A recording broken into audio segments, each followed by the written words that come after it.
Hey everyone, welcome to my channel. వెండి వస్తువులు తోమడం పెద్ద టాస్క్ కదా. ఇవి ఎంత తోమినా నల్లగా అయిపోతుంటాయి. ఇది ఇలా తోమాలి ఏంటి అనేది ఈ వీడియోలో అయితే చూసేయండి. Let's begin. ఇక నేను లెమన్, చింతపండు, ఇంకా కొంచెం సాల్ట్ అయితే తీసుకున్నాను. ఇప్పుడు ఈ మూడు కలిపి మిక్స్ చేసి తోముతాను. ఇది చాలా టైం టేకింగ్ ప్రాసెస్ అనమాట. కొంచెం మనకి పేషెన్స్ అయితే ఉండాలి. నెమ్మదిగా తోముకుంటూ రావాలి. ఇలా తోమచ్చు. ఇంకా టూత్పేస్ట్ యూస్ చేసి కొంతమంది క్లీన్ చేస్తారు.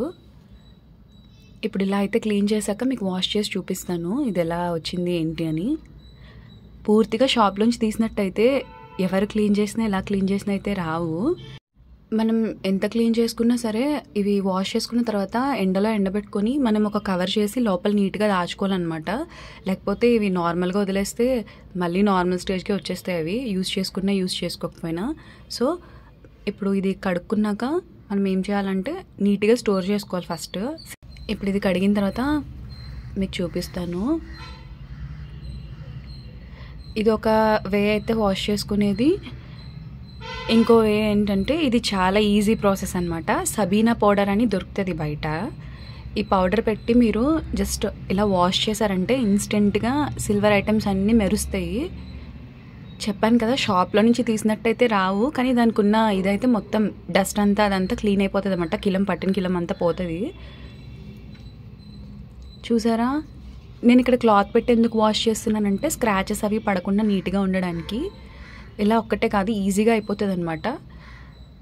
జస్ట్ ఇలా ఈ ఒక్క సబీనా పౌడర్ పెట్టి మీరు వాష్ చేసుకున్నట్లయితే ఇంకా వెంటనే రోజు డైలీ యూజ్ చేసుకునే వాటిని కూడా ఈ సబీనా పౌడర్తో యూజ్ చేసుకుని వాష్ చేసుకున్నారంటే ఇన్స్టెంట్గా మెరుస్తాయి అనమాట.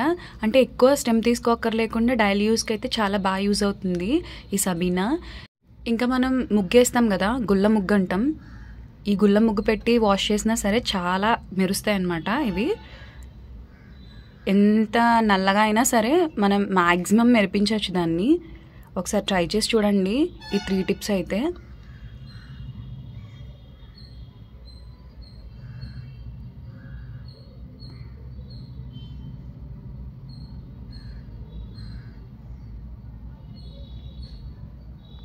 మీకే డిఫరెన్స్ అర్థమవుతుంది కదా బిఫోర్కి ఆఫ్టర్కి. ఇక్కడ ముందు ఎలా ఉన్నాయో ఇప్పుడు ఎలా ఉన్నాయో అంతే. చాలా ఈజీ అనమాట. మీరు కూడా తప్పకుండా ట్రై చేసి చూడండి. ఇది నేను పూజకి వాడాను అనమాట, ఈ లక్ష్మీదేవి విగ్రహం. ఇది కొంచెం బాగా పసుపు కుంకాలు అవి అయిపోయినాయి. ఇది క్లీన్ చేయడం కొంచెం కష్టమే. అయినా సరే అలా చూసారా, ఇలా పెట్టగానే ఎట్లా అయిపోతుందో తెల్లగా. మీరు కూడా డెఫినెట్గా ట్రై చేసి నా కమెంట్ సెక్షన్లో కమెంట్ చేయండి. ఇవన్నీ నేను వాష్ చేసిన తర్వాత ఎండలో ఆరబెడుతున్నాను అనమాట. Thanks for watching. వీడియో నచ్చితే నా ఛానల్ సబ్స్క్రైబ్ చేసుకొని షేర్ చేయండి.